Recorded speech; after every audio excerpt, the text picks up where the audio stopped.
Miguel Delaney did actually say that Klopp wanted out of Liverpool last year.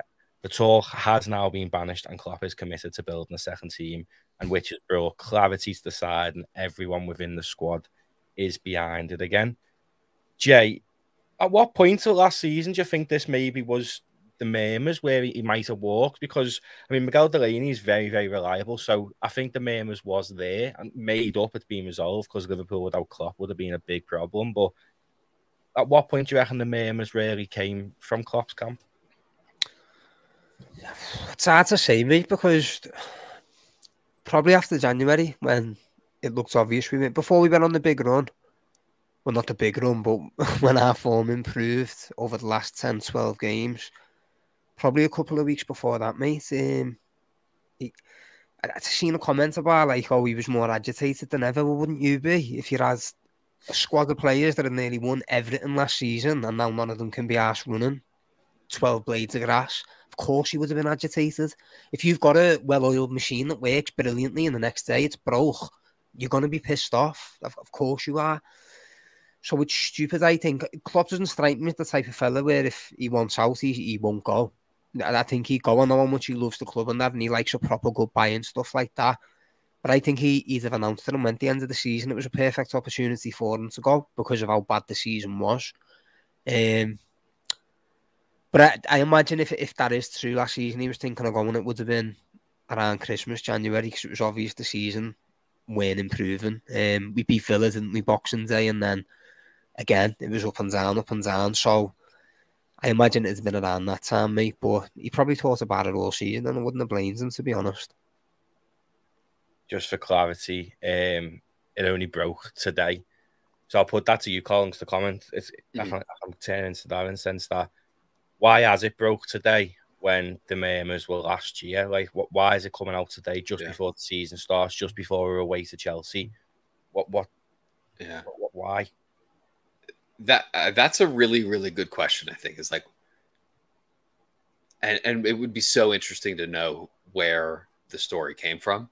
Would really indicate, I think, why it is being why it's being reported on and broken now.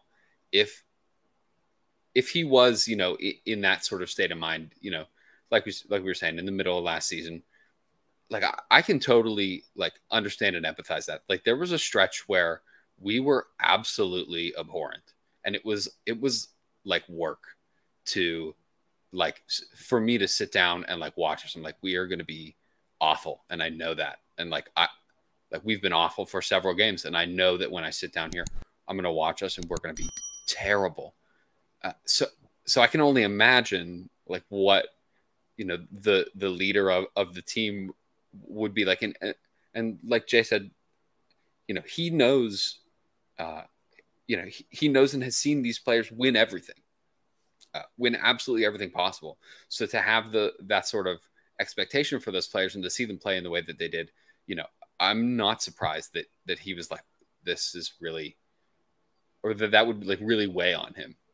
He seems to be a very sort of obviously emotional and empathetic sort of person. So that's not surprising for me. If that is a story that has been kind of leaked out by his agent or, someone near him, I think that would be a large indication that things are still not right behind the scenes, and that he is continued to be frustrated by some of the business behind the scenes and some of these extra duties that he's kind of taken on. If that's not come from him, I'm not necessarily convinced that it is come from his camp. But if it hasn't, I wonder if it hasn't come from someone with maybe inside knowledge as to his feelings around that time, but would be maybe more associated with a different team, or from someone there that they've kind of been holding on to that to kind of throw that wrench right before the start of the season. Nothing like making a little drama from our rivals. So that wouldn't surprise me either. Yeah. Do you know how Klopp feels, Richie? I think we all feel the same, don't we? We're just fed up of the owners really now at this point. It's I don't know. It's so difficult, isn't it? Because I don't want to ostracize any Liverpool fan. I really don't. And saying you have to be FSG in or FSG out. There are grey areas, you know, involved in everything. I don't think you have to be one way or another. And that might be just me being diplomatic and maybe sitting on the fence a little bit. But at the same time, there's nothing but frustration at the minute. And that is the way that everybody feels. And that frustration won't go unless we get a decent result against Chelsea. In fact, it'll only heighten and double and treble, you know, the amount. If we don't get a good result against Chelsea, I think that the club will have a very big shadow over them until transfer deadline day and until more people walk through the door, because that's what the issue is, isn't it? You know, the issue at the moment is with transfers. And yes, we always want more, don't we? You know, we always want more. Even when Van Dijk and Ali came in that year, etc., we always want more. And that's absolutely fine, because you do. But at the same time, you could look back on transfer seasons perhaps 3 or 4 years ago gone by and say, well, Liverpool have done enough. However, it's this season, certainly that doesn't feel like it's the case. I think we always said we're +1, whatever goes out. You know, a +1 midfielder, we need an extra 1 to whoever goes out, knowing that Ox and Naby were going. Perhaps they count as one player. But it's so frustrating. And I understand why Klopp, maybe 12 months ago when he had like 6 players out in pre-season, felt like he wanted to walk. As in say, look, you've got to help me. I've built this dynasty. I've won everything, literally everything.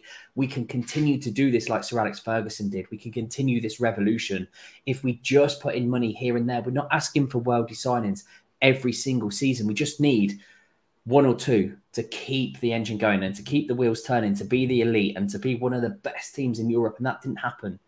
And that's now what fans are feeling. And Klopp must have felt that. Klopp must have seen, no matter what people say, you know, Klopp must have seen the writing on the wall before it was written. Because if not, he wouldn't be the person that he is right now. He wouldn't have won everything.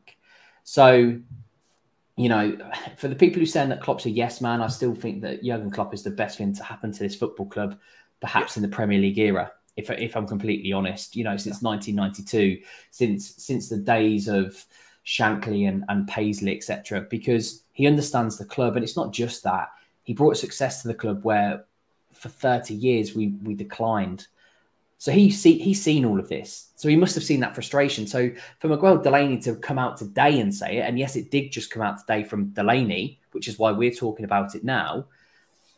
He's either a Chelsea fan and he's trying to disrupt Liverpool, which is fair enough, fair play, using your platform. Or B, he has had this new information, or relatively new information, that he thinks, okay, I'm confident now enough to tweet this out. So it's a very strange timing just before the window, and it has made every single Liverpool fan a little bit antsy as well, because yes, we all know they need signings. They needed them last year. So if Klopp felt like this last year, how does he feel about it now? And that's why it's come out today, because it's a little bit of a stir in the pot moment where, okay, well, you know what? You didn't have the best summer last season, and look what happened this year. You missed out in the Champions League. You've not had the best summer this year. What's going to happen next year? So it is great timing from Miguel Delaney.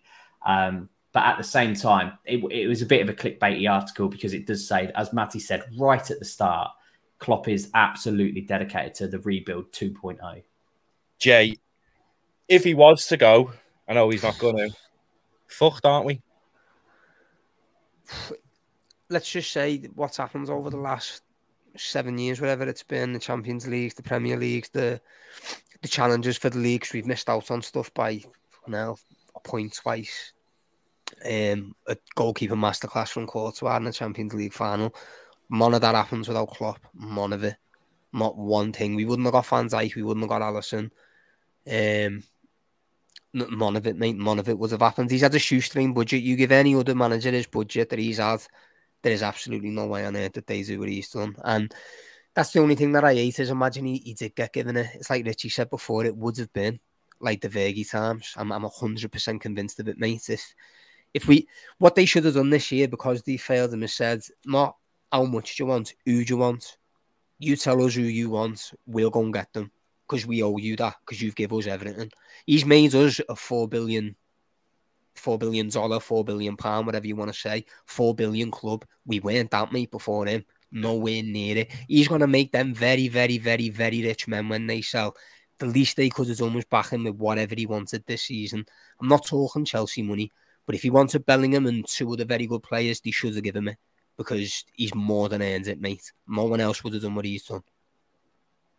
I mean, there's an argument, Colin, isn't it, before we go, that when Klopp eventually does go, that's probably when FSG would probably sell, because it's only going to plummet with them when he does go. I don't know if this is a hot take or not.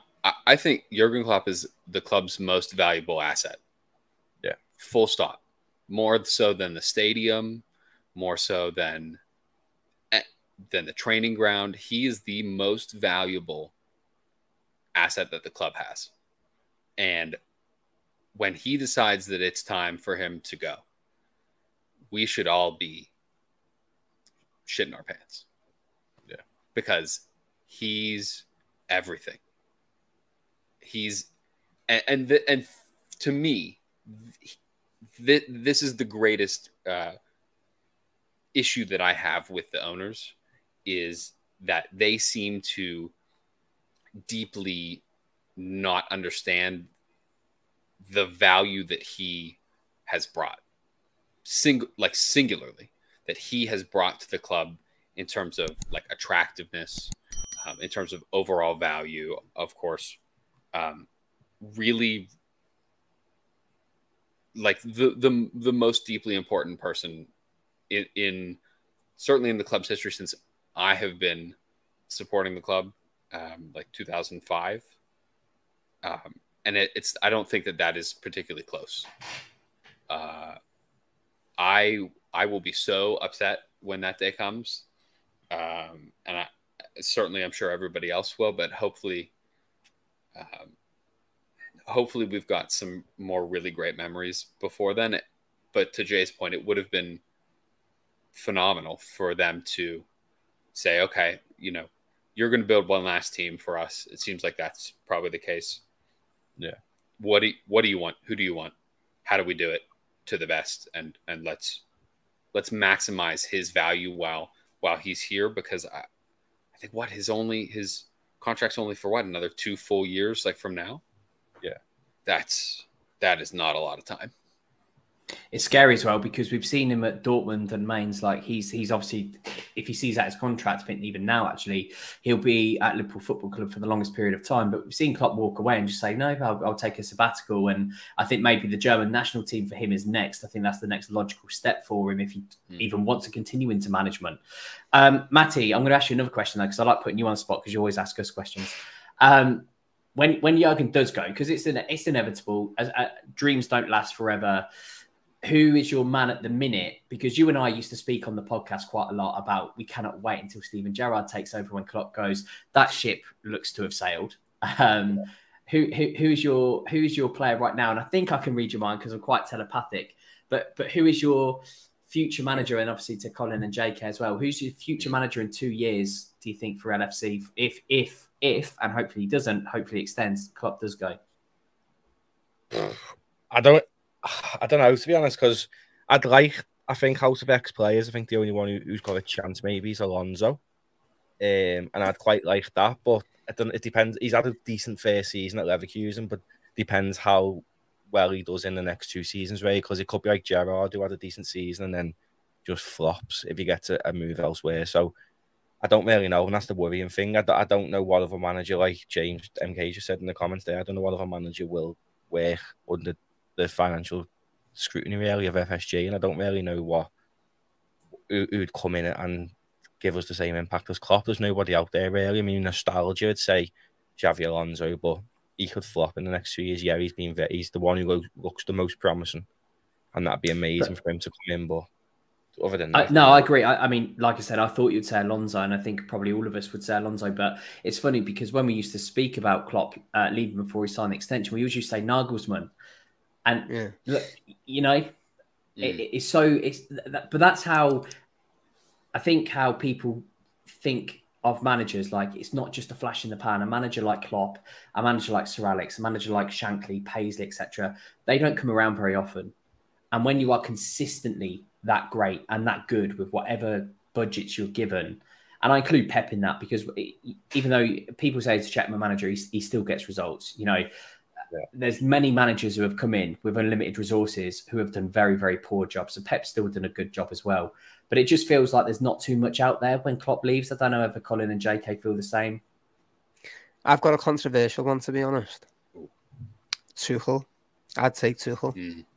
He took PSG to the Champions League final, only manager to do it. Won it with Chelsea. I wouldn't have sacked him when Bowley came in. I think that was a big mistake, and that's why Chelsea fell off so far. They were in a title race up until around January-ish, the season before. 2 cup finals that season. I think he's a boss manager, mate. I rate him. I know a lot of people don't like him in our chat, to be honest, but I really rate Tuchel. What about you, Colin? Go and finish us off. Who would you have? I love that take. I think that's a great hot take, Jay. Thank you. Because I think he's quite good as well, but I don't know that we would ever consider it. Yeah, so no big affection with Chelsea. That's the only reason I'd say it. Yeah, if he was like a Chelsea legend type thing, like Mourinho, I'd be like, nah. But there's no love lost there. Do you know what I mean? I don't think there's any at all. Come in with the middle up to them and go and win the league or something. So I would have said Xabi Alonso. He's in my top 3 favorite Liverpool players ever. I love him dearly. I hope they have an incredible season this year. I watched the Bundesliga a lot. It's pretty available here in the US, so I can't wait to watch him, and hopefully that goes really well. Outside of him, I mean, Richie made such a good point. It's like a lot of managers are kind of flash in the pan, and it's like a very quick in and out. I mean, right now, I think Roberto De Zerbi he's a hot name, but I think it's a great shout. Great shout.